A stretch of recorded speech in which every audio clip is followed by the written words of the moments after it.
Treasure Island, Chapter 21, The Attack.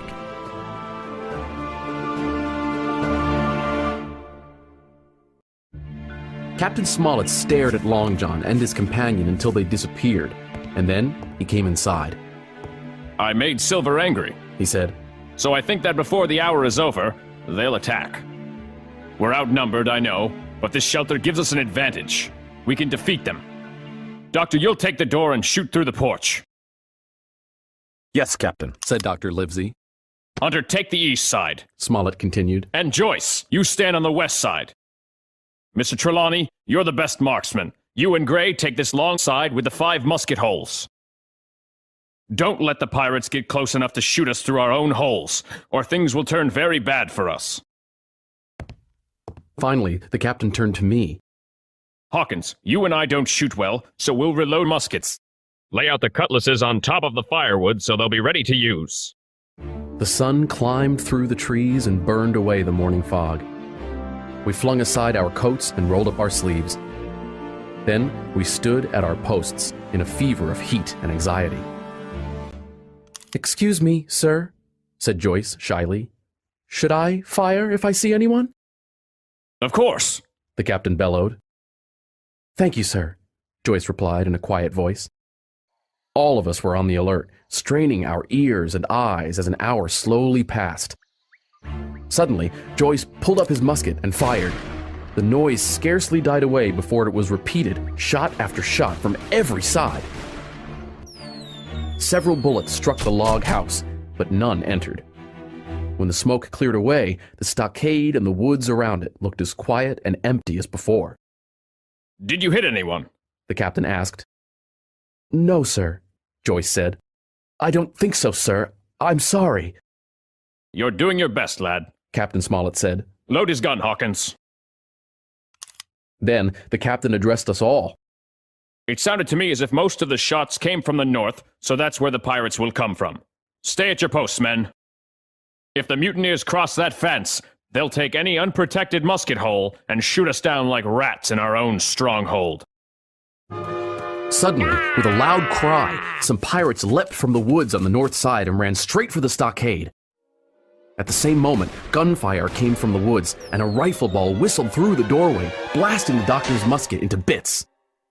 The pirates swarmed over the fence like monkeys as the squire and Gray fired again and again.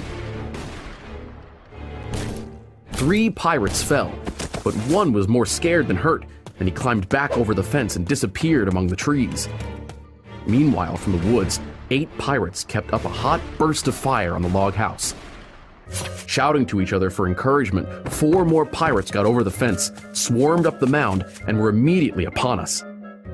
Suddenly, the head of Job Anderson appeared at the middle musket hole. Get them, men! Job roared. At the same time, another pirate grabbed Hunter's musket by the muzzle, wrenched it from his hands through the hole, and with one stunning blow, rammed it through and bashed the poor fellow senseless on the floor. Meanwhile, a third, running south to the porch, appeared in the doorway and attacked the doctor with his cutlass. In an instant, our position was utterly reversed. A moment ago, we were firing, under cover, at an exposed enemy. Now, it was we who were vulnerable. The log house was full of gun smoke, cries, confusion, and the flashes and noise of pistol shots when one loud voice rang in my ears. Out, lads! Fight them in the open! Cutlasses! Shouted the captain. I snatched a cutlass from the pile and dashed out into the clear sunlight with someone close behind. Before me, I saw the doctor pursue his attacker down the hill and then send him tumbling backward with a great slash across the face. Go around the house, lads! Captain Smollett cried. With my cutlass raised, I ran around the house as one pirate was shot dead by someone inside.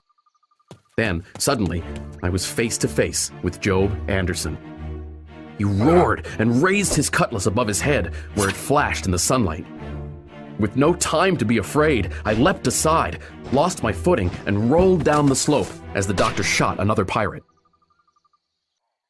By the time I got to my feet again, a man with a red nightcap and a cutlass between his teeth was halfway over the fence, and another man was showing his head above the top.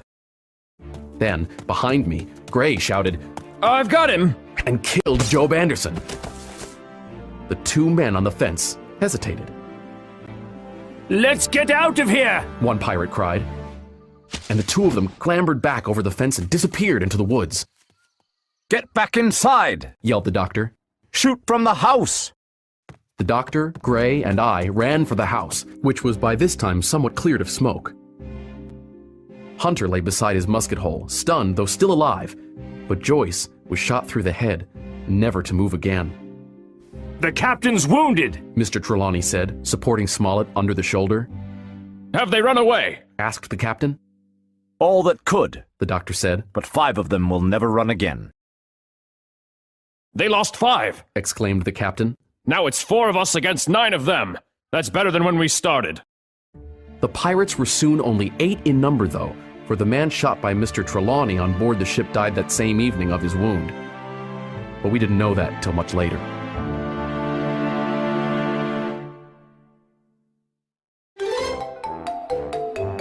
Little Fox.